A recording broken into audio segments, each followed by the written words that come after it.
Do you regret reality television? No. You don't? No, hell no. Excuse my language. Yeah. Heaven, no. You don't think that has become too intrusive? No. Tell me what you enjoy about it. What I enjoy, okay, I'll give you something interesting, right? Just I didn't know you would do some music. Yeah. Like, Jamal, he do music? Yeah. So I say, yeah, I do some music, right? Yeah. So when I was introduced to reality TV, so many people was like, huh? What he gonna do on that? Like, what he gonna do on reality TV? Right. Nobody knew my sense of humor. Nobody knew my level of compassion. Yeah. You know what I'm saying? Yeah. Certain things no one knew until that door was open for me. And also once that door was open for me, I think the world was able to see me in different lights, different trials and tribulations, Right. going through it all. Now, if I could sit here and watch you go through the process, you know, we just sit outside and we see butterflies. But if we really watched it from the minute it was a caterpillar to go into its cocoon, metamorphosis, and then come out as this beautiful butterfly, Right. we would appreciate the process even more. Then when we look at that butterfly wouldn't just be a butterfly. We would feel like we are connected because we watched it grow. You understand what I'm saying? Yeah. It's just like you being in the pastor and you being in the pulpit, and as a child you seen from the moment he was born, his christening to now he 14 or now he and 18 graduating high school or going to college. You're gonna feel even closer to that person because you watched them grow.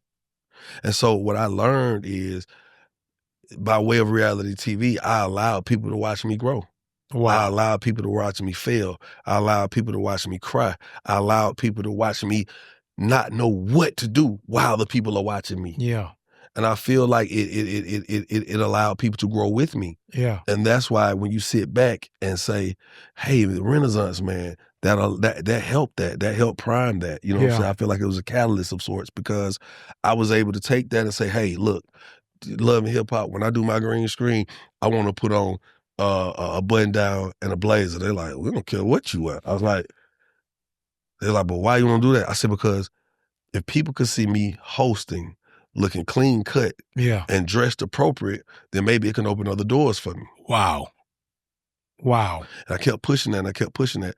And I said, I don't know, some other kind of industry may accept me because they'll see that, hey, not only can I clean up, I could clean up my act.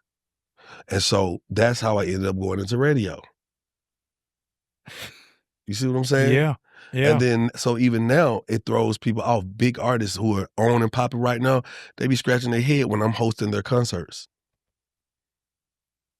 And I'm dressed up and I'm clean. Right. And because in my mind, I'm coming off kind of like a baby Steve Harvey. Right. Right. I watched it. There's a blueprint. If you could watch, say, oh, okay, he could make you laugh. He could make you cry. He could talk some sense.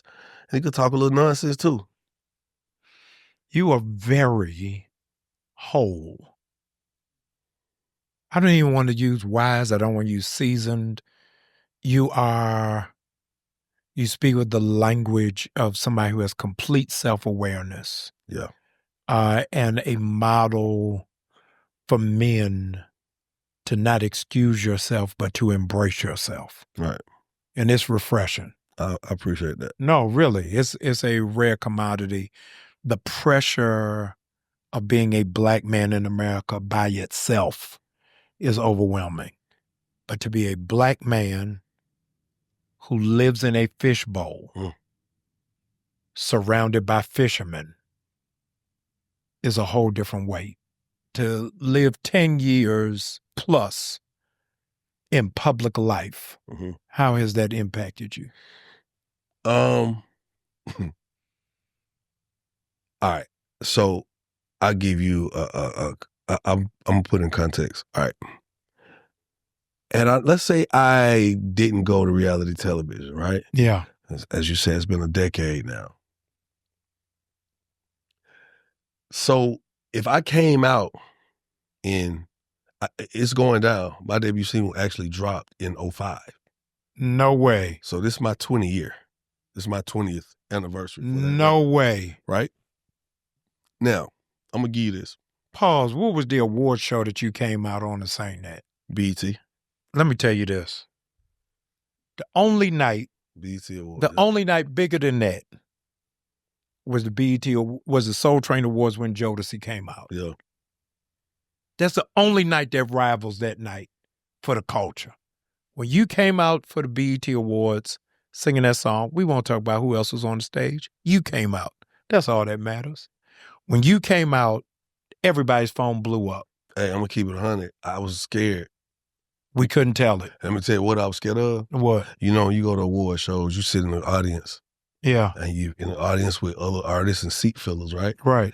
And I was like near the end of the show. Yeah. And I'm watching some of my favorite artists, and this is my first time at a real award show, and my favorite artist coming out, Pastor, and I'm like, and they song dropping, I'm like, and the crowd ain't doing that. The crowd just chilling. I'm like, if y'all ain't moving y'all for ain't them. lit, I'm like, oh, they ain't gonna do nothing for me then. Right. Because this such and such, this whoop-de-whoop. Right. So when I came out and when those people, I was just like, hey, I'm gonna just give it all I got. But when that mother said, this a nitty beat.